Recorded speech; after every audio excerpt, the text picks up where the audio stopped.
sekarang kan di neraka semua. Betul nggak? Itu kebanyakan makan buah khuldi. Makanya terusir kan dari surga. Sebetulnya itu Quran itu bukan cerita yang lain-lain. Nanti saya tunjukkan ayatnya. Itu cerita perjalanan hidup kita. Bismillahirrahmanirrahim. Assalamualaikum warahmatullahi wabarakatuh. Salam sejahtera untuk kita semua. Om Swastiastu, Namo Buddhaya, salam kebajikan sampurasun. Rahayu Sagung Dumadi. Semoga seluruh makhluk hidup di semesta ini, baik yang kelihatan maupun yang tidak kelihatan, di setiap ruang dan waktu, di semua tingkatan, senantiasa hidup berbahagia. Segala puji hanya milik Allah, Tuhan yang sangat mengerti kebutuhan setiap hambanya, Tuhan yang senantiasa memenuhi seluruh kebutuhan hambanya tanpa batas, Tuhan yang tidak selalu memenuhi keinginan-keinginan hambanya, karena kalau semua keinginan hambanya diikuti, semesta ini akan kehilangan keseimbangannya. Oleh karena itu, mari kita puji Dia bersama-sama membaca hamdalah. Alhamdulillahirabbil alamin. Mari kita sadari kehadiran beliau dalam diri kita. Beliau senantiasa membersamai kita, tidak pernah meninggalkan kita sedetik pun. Kita mohon ridhonya sekaligus mohon berkahnya. Semoga hari ini kita dibukakan pintu kecerdasan untuk bisa menangkap semua pesan-pesan yang akan disampaikan semesta. Oleh karena itu, mari kita awali kajian kita bersama-sama membaca basmalah. Bismillahirrahmanirrahim. Mengapa kita harus memutus siklus keturunan? Ini adalah topik besar yang ingin saya bagikan. Karena ini adalah topik yang sangat penting, tetapi jarang disadari.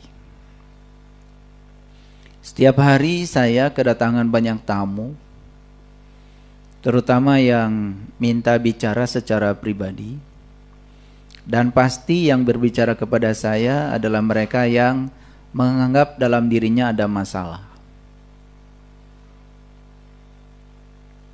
Dan mereka datang kepada saya tentu saja karena berharap mereka bisa mengurai masalahnya itu. Tentu saja saya tidak punya kemampuan menyelesaikan masalah. Karena yang bisa menyelesaikan masalah sesungguhnya adalah diri mereka sendiri. Saya hanya memberikan panduan bagaimana cara mereka memanfaatkan semua potensi dirinya untuk bisa menyelesaikan masalah. Itu yang bisa saya lakukan. Tetapi saya bersyukur karena dari sekian banyak orang-orang yang dikirim semesta kepada saya tidak menganggap mereka sedang mengirim masalah. Tapi saya menganggap mereka ini adalah sumber-sumber pengetahuan. Saya menganggap mereka ini adalah utusan-utusan semesta yang dihadirkan kepada saya untuk memberikan data-data dan informasi tentang kehidupan. Dari situlah saya kemudian melihat rata-rata mereka yang datang kepada saya itu masalahnya itu seputar keluarga, seputar anak, seputar pasangan, ya sekitar itulah kebanyakan. Saya kalau presentasi mungkin sekitar 95% rata-rata itu. Padahal keluarga ini harusnya menjadi sumber cinta, sumber sukacita, tempat yang damai, tempat di mana semua orang nyaman pulang ke rumah. Jadi kalau tidak punya kerinduan pulang ke rumah, terus mau pulang kemana? Dari situlah kemudian saya berpikir, kayaknya ini harus diangkat menjadi satu topik besar. Saya ingin membagikan rahasia ini. Memutus siklus keturunan. Pertama, ada yang harus dipahami dulu sebelum saya lanjut. Apa sesungguhnya yang disebut dengan siklus? Ya. Jadi siklus itu menurut Kamus Besar Bahasa Indonesia, putaran waktu yang di dalamnya terdapat rangkaian kejadian yang berulang-ulang secara tetap dan teratur. Waktunya berbeda, karena waktu itu tidak pernah sama. Waktu itu seperti air sungai. Kita melihat air sungai, mungkin kita menyaksikan seakan-akan air yang sama, yang melewati titik yang sama. Padahal itu sudah air yang berbeda. Dan kalaupun air itu akan lewat situ lagi, pasti dia itu akan ke laut dulu, dan kemudian mengalami siklus. Dia akan menguap menjadi awan, kemudian turun entah di mana. Mungkin saja nempel di pohon dulu, atau masuk dulu ke tubuh manusia, atau masuk ke tubuh hewan, wallahu alam. Dan mungkin setelah 1.000.000 tahun kemudian melewati titik yang sama lagi, mungkin. Itu adalah probability, kemungkinan. Jadi waktu itu terus bergerak. Nah, waktu terus bergerak, waktu terus berputar, tetapi di dalam waktu yang berbeda itu malah justru ada rangkaian kejadian yang berulang-ulang. Dan kejadiannya itu tetap. Kejadiannya itu sama. Itu yang disebut dengan siklus. Nah, salah satu yang paling gampang, yang sederhana. Kebetulan saya hampir 30 tahun mengajar mata kuliah termodinamika. Mata kuliah termodinamika itu isinya adalah berbicara tentang berbagai macam mesin. Ada mesin kalor, ada mesin pendingin. Dua-duanya mesin. Ya. Mesin kalor itu seperti mesin pesawat, mesin kapal laut, mesin kereta api, mesin mobil. Semua yang mengubah bahan bakar bensin atau solar dirubah menjadi panas dan kemudian ditransmisikan menjadi mekanik, putaran mesin, itu adalah mesin kalor namanya itu. Nah, di dalam mesin itu terjadi siklus. Siklusnya itu berulang-ulang walaupun waktunya tidak sama. Jadi piston di dalam mesin itu gerakannya, pertama dia itu menarik bensin dari luar, kemudian bensin dikompresi. Setelah dikompresi kemudian bensin dibakar dan meledak, terjadi ekspansi, dan kemudian sisa pembakaran itu dibuang ke knalpot. Makanya disebut 4 tak. Jadi karena langkahnya 4, ya. Jadi langkah pertama adalah langkah kompresi, kemudian di situ terjadi pembakaran, kemudian ekspansi, usaha dihasilkan. Kemudian setelah usaha dihasilkan memutarkan ban, itu mengalami siklus. Jadi kembali ke titik awal lagi. Karena kalau tidak diulang ban nggak muter-muter. Gitu. Jadi ban itu bisa muter terus menerus, bisa mencapai kilometer yang ratusan, ribuan. Itu karena ban berputar, itu karena di dalam mesinnya terjadi siklus. Nah, kalau dalam bahasa termodinamika, siklus itu adalah serangkaian proses sedemikian rupa sehingga keadaan akhir kembali kepada keadaan awal. Itu dalam pengertian yang lebih sempit lagi. Jadi kembali lagi kepada pengertian siklus secara umum, bahwa siklus itu adalah putaran waktu yang di dalamnya terdapat rangkaian kejadian yang berulang-ulang secara tetap. Jadi kejadiannya berulang-ulang, tetapi kejadiannya itu saja. Barangkali itu yang dimaksud dengan siklus, ya. Oke. Nah, mengapa siklus ini harus diputus? Nah, ini masalahnya. Supaya bisa lebih jelas, saya akan coba berbicara dengan menggunakan bantuan alat tulis, ya, untuk membantu mendeskripsikan kejadiannya. Sebelum kita berbicara lebih dalam fenomenanya. Baik, kita lihat. Kan sebetulnya kejadiannya begini. Ini adalah ayah. Ini adalah ibu. Ya. Ayah dan ibu kemudian bersepakat untuk bersatu. Oke? Nah, tentu saja ayah ini ayah, ini ibu, ya. Ayah juga punya ayah ibu kan? Ya. Jadi ayah juga punya ayah ibu, di atasnya punya. Nggak saya gambar ya, karena nanti capek saya gambar. Karena apa? Ayah ibunya ayah itu kan punya ayah ibu lagi. Nanti kalau saya gambar terus sampai ke atas, ini 2 jam kayaknya muter aja, hanya menggambar ayah ibu. Sama ya, ini ibu juga punya ayah ibu. Setuju ya? Punya ayah ibu. Ya. Jadi ibu punya ayah ibu. Jadi ayah ibunya ibu. Ya kan? Nah, di sananya juga sama. Ya, sampai ke atas.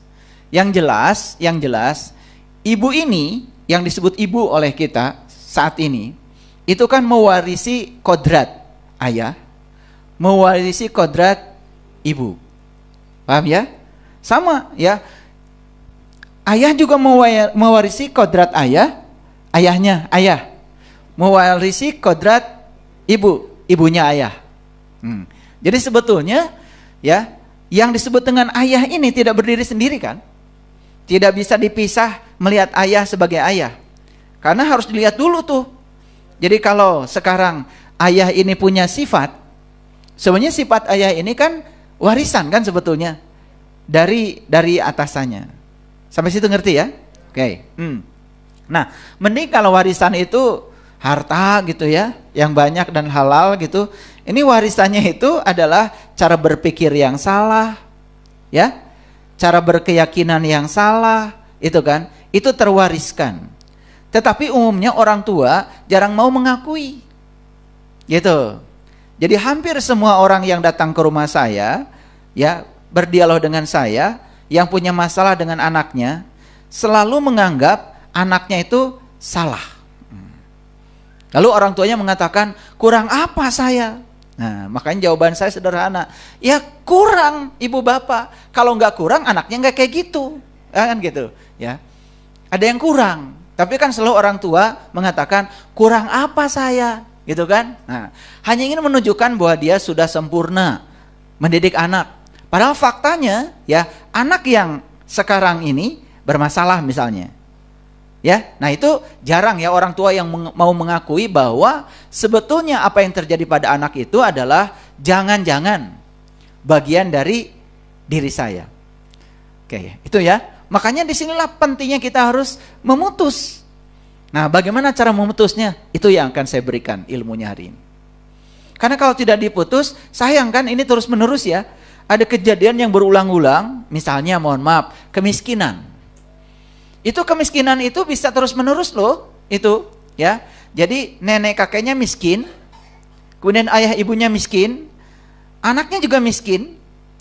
Karena menurut ilmu, menurut penelitian, kemiskinan itu bukan karena orang tidak bekerja. Kemiskinan itu berasal dari perasaan miskin. Nah, perasaan miskin itu kan terwariskan. Terwariskan perasaan miskin itu. Contoh perasaan miskin itu begini ya. Misalnya nenek kakeknya pernah ngajak ke toko sepatu. Nah, nenek kakeknya ya menunjukkan sepatu. Lalu ya anak dari nenek kakek itu melihat sepatu. Dan saat itu nenek kakeknya mengatakan, itu sepatu mahal. Misalkan begitu. Kan itu bisa masuk menjadi suatu perasaan. Ada perasaan dalam diri dari anak dari nenek kakek ini tidak akan mungkin bisa beli sepatu itu. Nah itu masuk menjadi program. Nah ketika anak ini nanti punya anak lagi, dia kecenderungan akan melakukan yang sama. Dan akan mengatakan, wah sepatu itu mahal. Padahal begitu bilang sepatu itu mahal, sudah terbukti bahwa orang ini tidak akan pernah menggunakan sepatu itu. Beda dengan kakek neneknya yang mengatakan sepatu itu bagus dan kamu bisa membelinya nanti. Sama ya ketika dia akan punya anak, dia juga akan mengatakan yang sama. Karena pernah punya pengalaman memberi sepatu bagus. Betul nggak? Wah saya juga dulu beli sepatu itu ya. Bagus, enak sepatunya. Kalau dipakai nyaman. Jangan berpikir mahal ya. Berpikir kebeli aja. Nah, udah mulai mengajarkan. Nah, berarti dia sudah memutus mata rantai perasaan miskin. Nah, bayangkan ya, yang kita wariskan itu bukan hanya perasaan itu. Termasuk apa? Termasuk misalnya soal penyakit.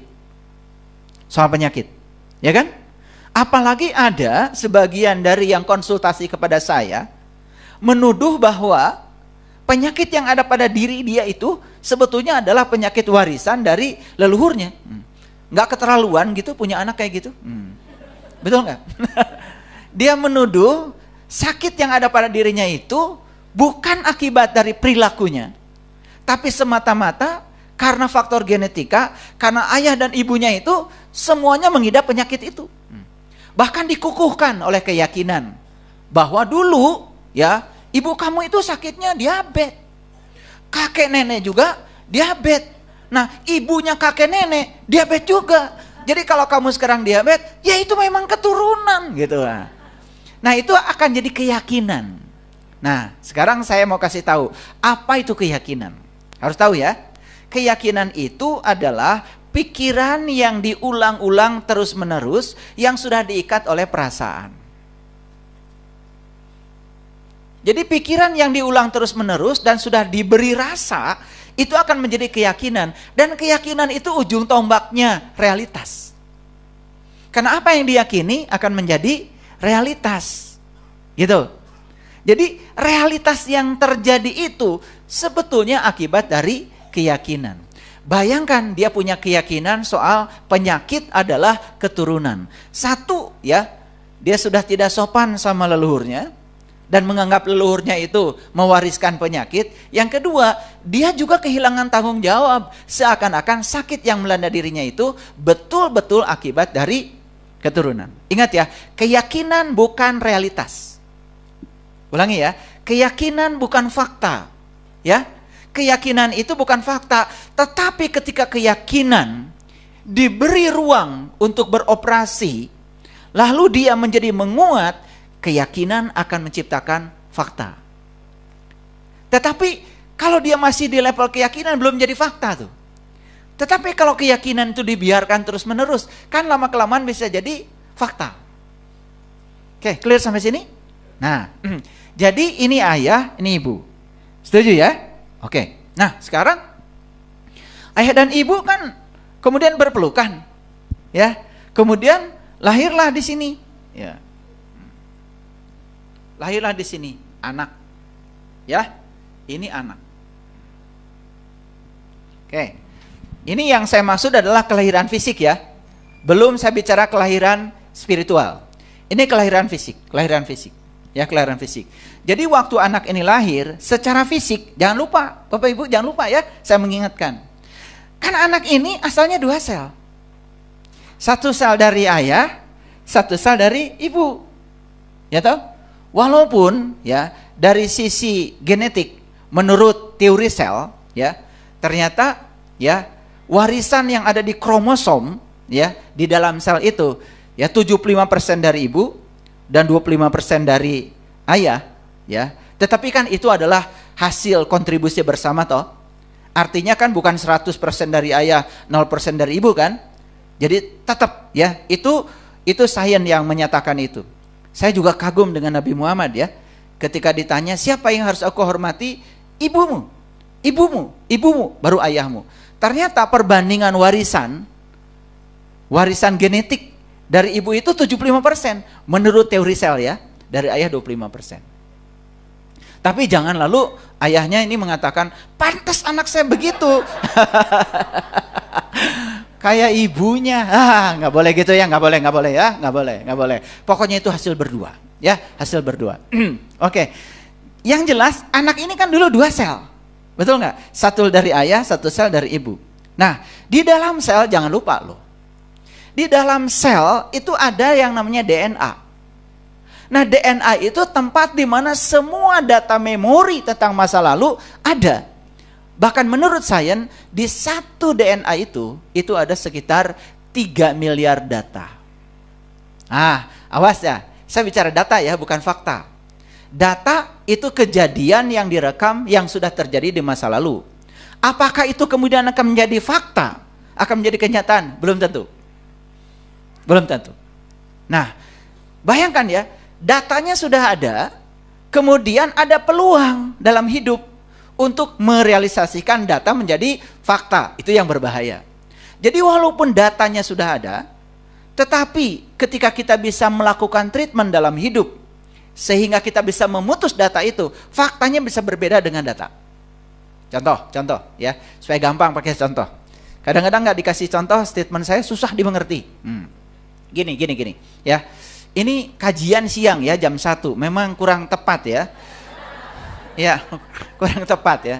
Makanya kayaknya saya harus banyak energi untuk membuat kalian bisa tertawa.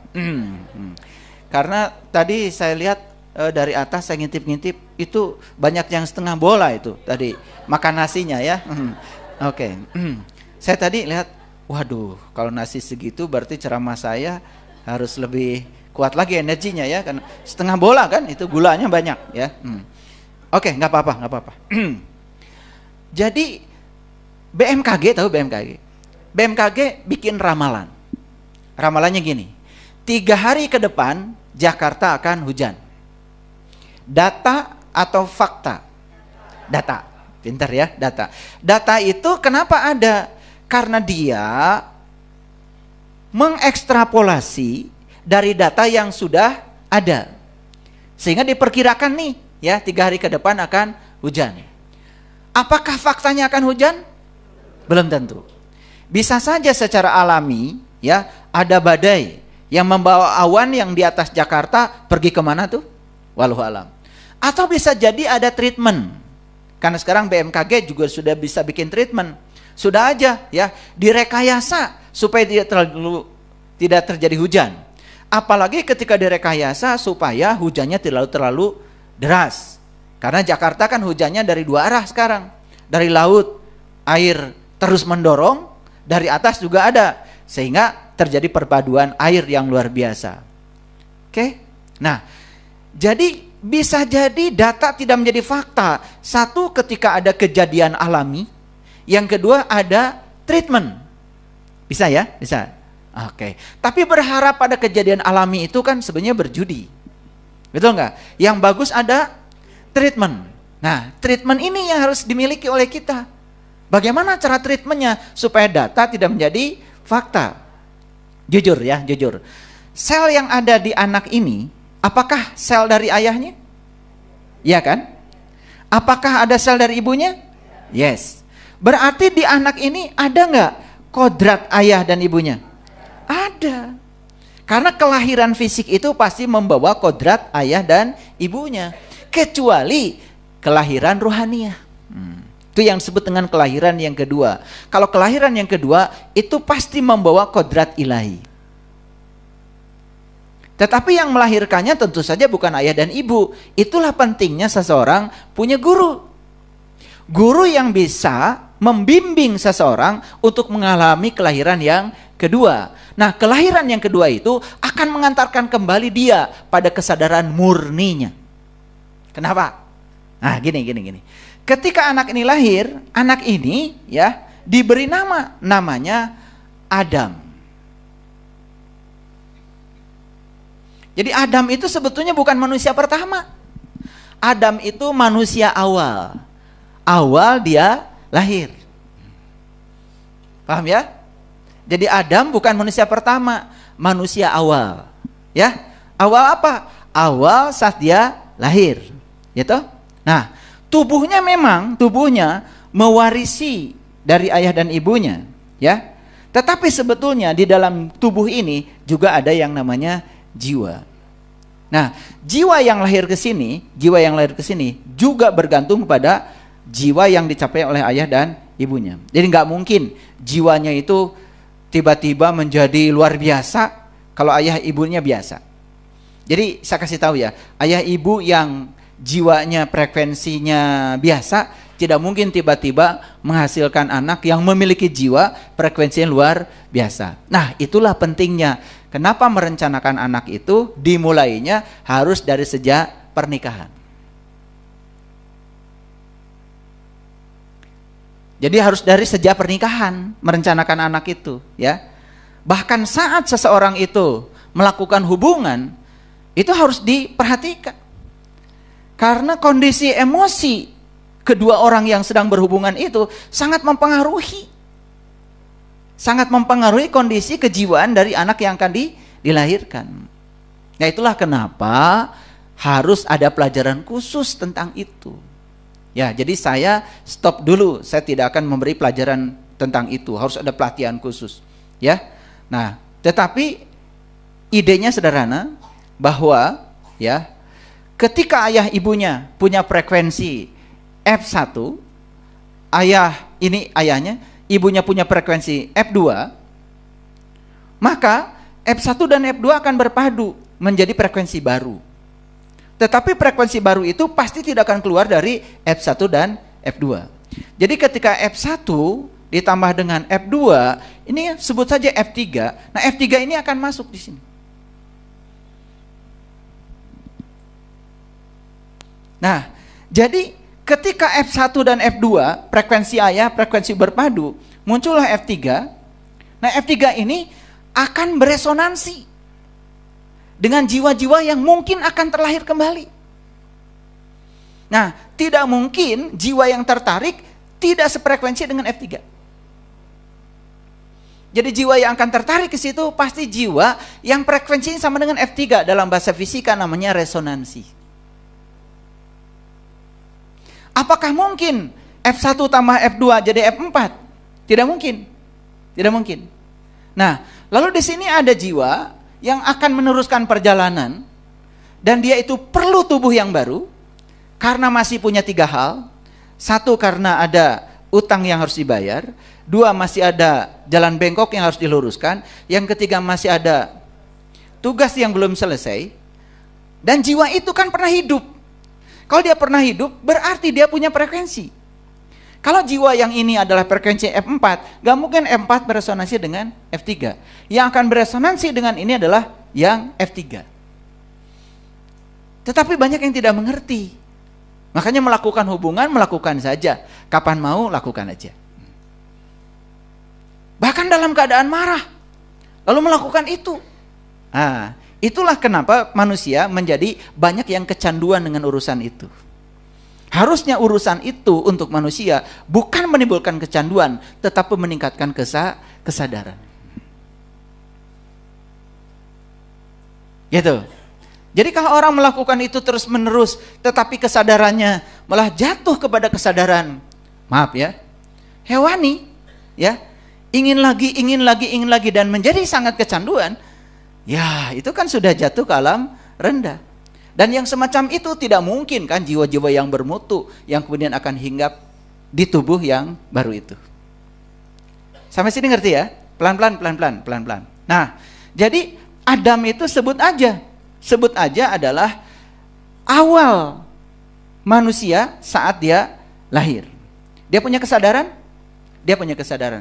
Itulah kesadaran. Dan kesadaran setiap manusia yang lahir itu tidak sama. Tapi kesadaran itu siapapun itu, apapun frekuensinya, sebut saja itu kesadaran awal. Nah, kesadaran awal ini kan jadi bibit. Betul nggak? Menjadi bibit. Nah, sama seperti bibit untuk tumbuhan. Kalau secara genetika, memang bibitnya itu sudah bagus, lalu dipupuk dengan cara yang bagus, yang menyebabkan bibit itu tumbuh dengan bahagia, pasti hasilnya bagus. Tetapi bibit yang bagus ini ketika dipupuk oleh pupuk yang kurang tepat, cara pemeliharaan yang kurang tepat, pasti juga tidak akan maksimum dong untuk menghasilkan panen yang bagus. Apalagi secara bibit, kesadaran yang muncul di situ bukan kesadaran yang bagus. Kemudian pupuknya, lingkungan tempat dia tumbuh juga tidak terlalu bagus. Apa yang terjadi? Itu akan terus meneruskan dia. Ngerti maksud saya? Nah, pernah nggak Bapak Ibu berpikir seperti ini? Pernah kan sekarang ya? Oke. Pernah ya sekarang, nggak apa-apa. Nah, oke. Ngerti sekarang Adam. Jadi Adam tuh manusia awal. Nah, manusia yang awal ini, Adam ini, kan kemudian dia mulai melihat dunia. Betul? Mulai bisa merespon dunia. Mulai bisa menangkap informasi. Betul nggak? Nah, ketika dia tumbuh, mulai masuk tuh berbagai macam informasi. Informasi yang tumbuh itu lama-kelamaan akan menjadi program dalam dirinya Adam. Dari siapa? Yang terdekat adalah dari ayah dan ibunya. Betul nggak? Nah, program yang masuk di kepala Adam ini, tentu saja program ini tidak jauh. Pasti yang paling dekat adalah program dari ayah dan ibunya. Nah, itulah yang kemudian membentuk pikiran. Jadi Adam yang lahir ini memang punya kesadaran setiap manusia yang lahir itu beda. Ngerti maksud saya? Karena kan titik awalnya juga beda. Oke. Nah, jadi Adam ini sudah punya program. Program ini masuk ke Adam, masuk ya. Nah, ketika program masuk ke Adam, ini perhatikan. Otak Adam yang tadinya hardware yang kosong ini kan lama-kelamaan menjadi terisi oleh aplikasi. Sama seperti HP kita yang kosong kemudian dimasukkan aplikasi. Kualitas dan kinerja HP ini tergantung kepada aplikasi yang diinstalkan kepada HP ini. Paham ya? Nah, jadi kinerja HP ini kan bergantung kepada kinerja aplikasi yang ada di sini. Setuju? Oke. Nah, program masuk ke sini. Nah, program ini masuk menjadi pikiran. Nah, itu sebabnya ya, yang disebut dengan pikiran bukan bawaan. Pikiran itu adalah bentukan dari lingkungan. Yang membentuk pertama kali Adam ini siapa? Orang tuanya. Yang kedua adalah lingkungannya. Berikutnya sekolahnya. Yang keempat gurunya. Bayangkan ketemu guru yang kesadarannya rendah. Yang kata-katanya selalu negatif. Wah, sangat berbahaya. Betul nggak? Dan kita juga kan buta ya. Nyekolahin anak ke sekolah X misalkan. Yang konon kata masyarakat katanya sekolahnya bagus. Kan bagus itu cuman katanya. Betul nggak? Katanya kata orang lain. Betul nggak? Kebetulan ada tetangga orang kaya menyekolahkan anaknya itu. Ya, karena orang kaya duitnya banyak menyekolahkan anak di situ. Kan masyarakat berpikir kalau mahal itu bagus. Kan belum tentu. Emang pernah ketemu gurunya? Ya, saya pernah bertemu dengan beberapa ya guru di sekolah ya. Dari kata-kata yang keluarnya aja udah banyak yang negatifnya. Dan kalau dia ngajar di kelas, kemudian kata-kata negatif itu tiap hari ketemu anak kita, kan bahaya. Lama-kelamaan jadi program juga. Nah, terbentuklah yang namanya pikiran. Nah, pikiran ini setelah terbentuk dia akan mengendalikan. Sehingga kesadaran yang awal yang dibawa tadi sudah memang minimal kesadarannya, ada bentukan dari luar. Betul nggak? Nah, bentukan dari luar itu, informasi dari luar itu, itulah yang disebut dengan Hawa. Jadi Hawa itu apa? Hawa itu sebetulnya adalah ego. Ego yang menyertai Adam. Ego itu apa? Ego itu diri palsu. ketika seseorang dikendalikan oleh pikirannya. Lalu pikiran itu mengendalikan kesadaran awal yang ada. Lama-kelamaan kan yang muncul itu adalah bentukan dari lingkungan. Jadi ketika anak melawan, ya, itu tidak bisa disalahkan. Tidak bisa disalahkan. Tidak bisa disalahkan. Ya. Karena pasti dia melawan itu pernah melihat ada kejadian yang mengajarkan itu. Karena anak itu punya yang namanya mirror neuron, cermin saraf. Apa yang dilihat, yang didengar, itu yang akan dilakukannya.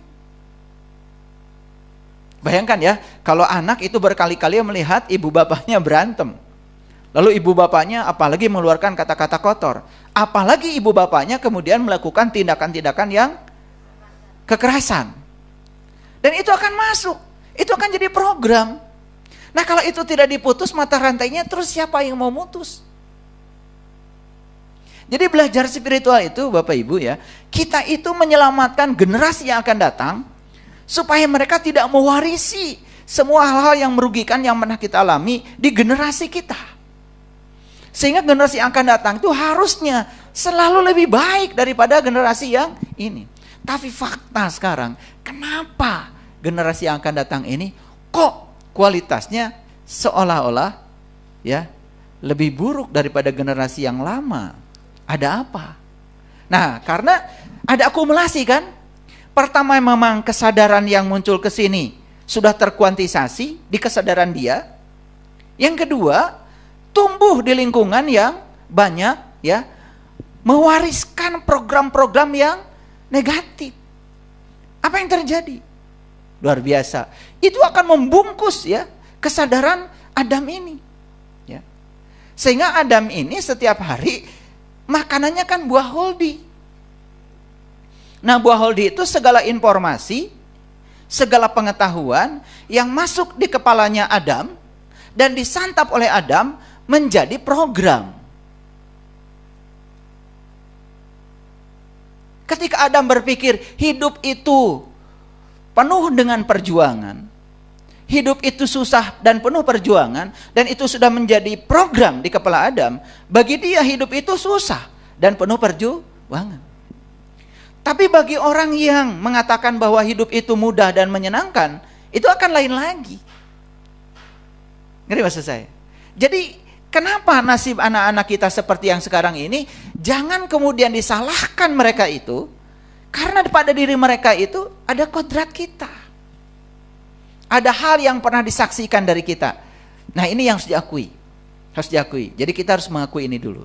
Jadi Adam ini, ya, Adam ini tepat saat dia lahir ke alam dunia, membawa kesadaran dirinya, itulah Adam. Nah pada saat itu, Adam itu di surga. Di surga. Betul nggak? Iya. Terasa nggak waktu jadi Adam kalian di surga? Terasa kan? Masa nggak kerasa? Kan di surga itu katanya segala sudah disediakan. Betul nggak? Coba, kalian nangis, datang susu. Nangis lagi, datang baju baru. Ini ada macam apa ini kok nggak ngerasa? Waktu kalian sedang jadi Adam di surga, kalian itu tidak usah kerja apa-apa, tapi apa-apa ada. Masa nggak kerasa? Ada nggak datang ke dunia langsung ngelamar jadi tukang tembok? Ada? Nggak ada. Semua kita waktu datang ke dunia itu, semua hal yang kita butuhkan ada. Bahkan saat itu nyaris tanpa upaya, semuanya ada. Bukankah itu surga? Kan di surga itu segala sesuatu ada tanpa diadakan oleh kita, nyaris tanpa upaya. Bukankah itu saat kalian sedang jadi Adam? Waktu di surga, betul nggak? Iya. Kan kalian kemudian dikasih buah holdi, masuk sekolah, betul nggak? Iya. Umur 17 kata ibu papanya kamu sudah cukup dewasa. Kan sekarang kamu sudah bisa melawan, betul nggak? Makanya sekarang silahkan menentukan hidupnya sendiri, betul nggak? Iya, maka setelah itu kemudian Adam jadi susah kan? Betul nggak? Cari makan sendiri, betul nggak? Cari rumah sendiri, cicil mobil sendiri, betul nggak? Iya, enakan mana coba kalian sekarang atau ketika jadi Adam? Enakan waktu Adam, sekarang kan di neraka semua, betul nggak? Itu kebanyakan makan buah holdi, makanya terusir kan dari surga. Sebetulnya itu Quran itu bukan cerita yang lain-lain. Nanti saya tunjukkan ayatnya. Itu cerita perjalanan hidup kita. Cerita perjalanan hidup kita. Paham ya? Nah, makanya kalau ingin kembali ke surga, berarti kalian harus jadi anak kecil lagi. Bukan berarti kalian jadi tidur-tiduran, orang datang, bukan. Hidup nyaris tanpa upaya. Bisa. Saya baru mikirkan alpukat sudah datang tuh di waktu yang sama, ya. Satu karinjang alpukat warnanya hijau, satu karinjang alpukat warnanya kulitnya hitam. Dari orang yang berbeda. Baru mikirkan alpukat. Kan saya nggak usah nanam alpukat. Surga bukan itu? Nyaris tanpa upaya. Bisa. Karena diri kita ini magnet. Nah, itu yang harus dipahami oleh kita. Tapi kalau kita terus-menerus mewariskan kepada anak-anak kita, nah, hidup itu susah dan penuh perjuangan.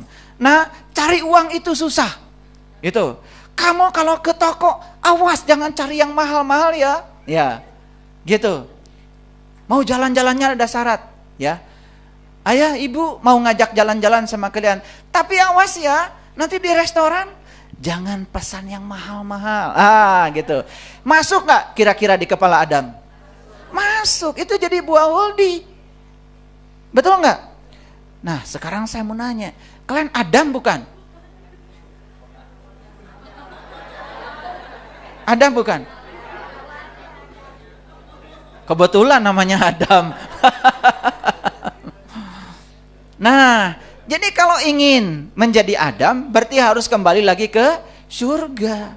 Makanya saya di salah satu judul YouTube ngasih kajian tentang 7 jalan baru yang menakjubkan. Dengerin itu.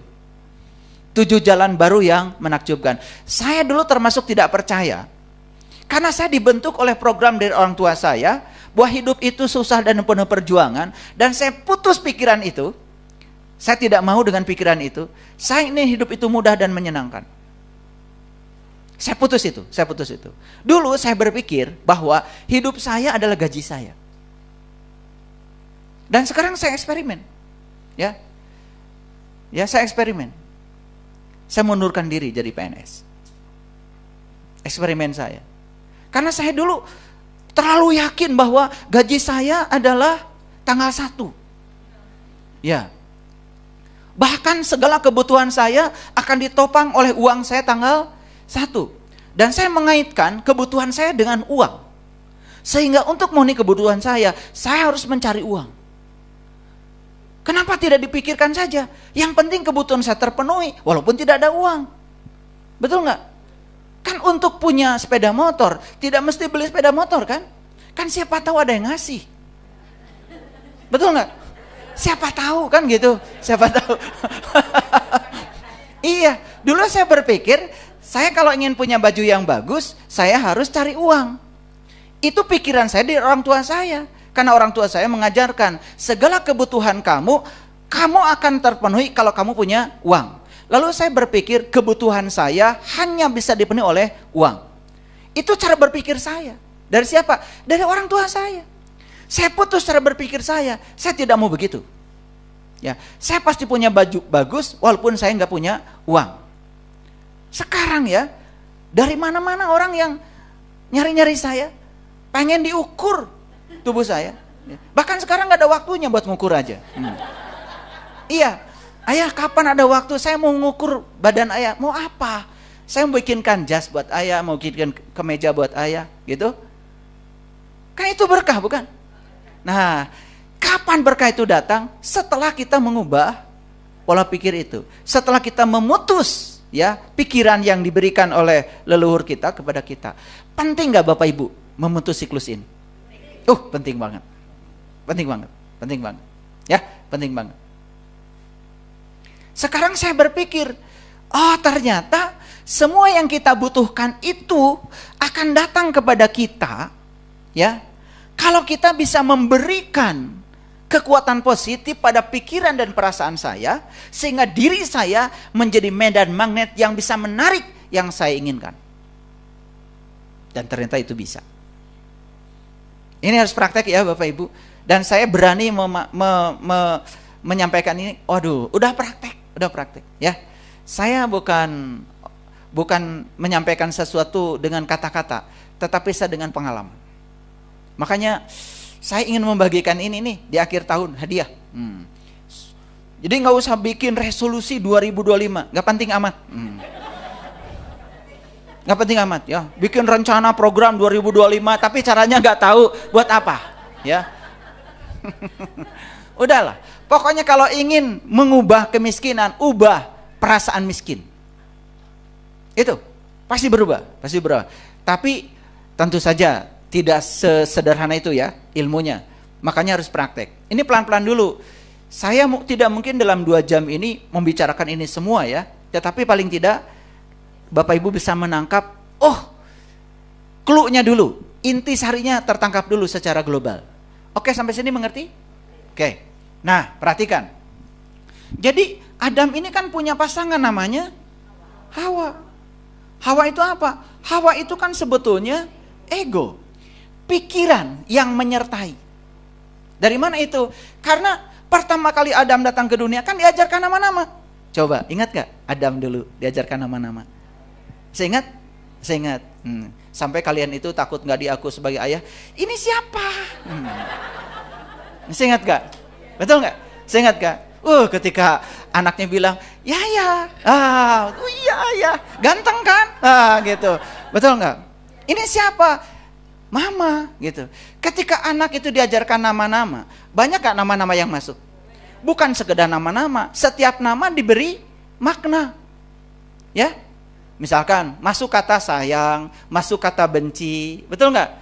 Masuk kata cinta, masuk kata sebel, betul nggak?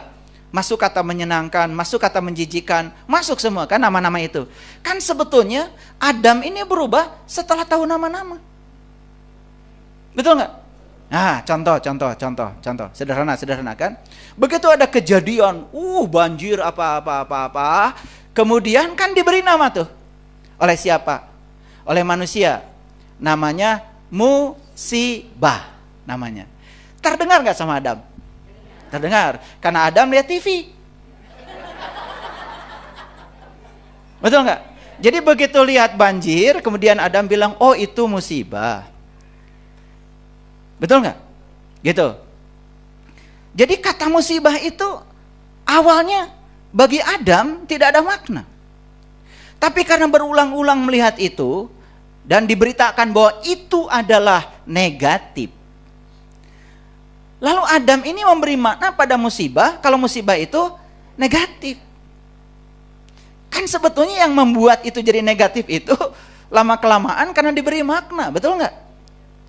Setuju dengan saya? Kan awalnya Adam tuh nggak tahu musibah itu apa, betul nggak? Tapi karena terus-menerus diberi makna, ya, makanya dia menjadi sangat takut dengan yang negatif. Mulai Adam itu membuat perlawanan terhadap segala yang dia tidak ingin. Betul nggak? Iya. Mulai membuat perlawanan. Kan itu kan yang membuat Adam ini nggak jadi Adam lagi. Kan terusir toh dari surga. Karena terus-menerus memberikan perlawanan. Setiap ada yang tidak diinginkan, langsung melawan. Setiap ada yang tidak diinginkan, langsung melawan. Siapa yang pertama kali mengajarkan perlawanan terhadap yang tidak diinginkan? Kan makna. Makna kan? Reaksi Adam terhadap peristiwa itu tergantung bagaimana pemahaman Adam terhadap peristiwa itu. Kan makna sebetulnya. Betul nggak? Kan saya bilang, Adam itu nggak pernah diuji sama Allah loh. Karena Allah nggak pernah menyiapkan rapot. Tapi Adam itu akan diuji oleh segala pilihan-pilihan Adam. Kalau Adam itu menciptakan sebab baik, maka Adam akan mendapatkan sebab baik. Sebab baik itu ujian loh bagi Adam. Kalau Adam menciptakan sebab buruk, maka dia juga akan mendapatkan akibat buruk. Akibat buruk itu ujian loh bagi Adam. Jadi kita akan diuji oleh akibat dari pilihan kita sendiri, bukan Allah. Allah nggak ada urusan. Saya pernah nanya sama Allah, kata enggak, katanya Allah nggak ada urusan.